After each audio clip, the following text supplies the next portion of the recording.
So, time check, 7 a.m. Hindi busy yung Subway Cafe and Restaurant.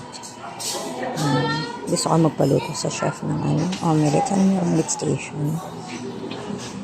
Talagang lalafang ako ng bongga. Nasa na may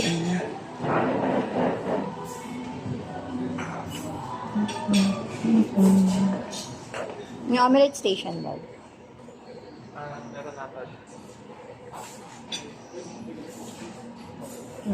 Ikot muna tayo habang wala pang masyadong guest na bumako. So, ng Caesars, ayun, meron. Ayoko kasi ng ibang dressing. Lafang na nga ako. Pangat ang phone. Meron ako ng phone kay daddy. Ang stabilizer to.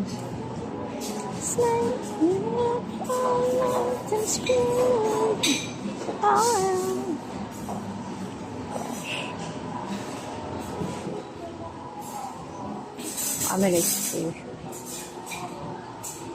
Aba, wala ka pang kasama.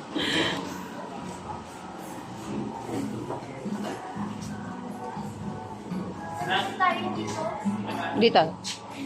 Teka na.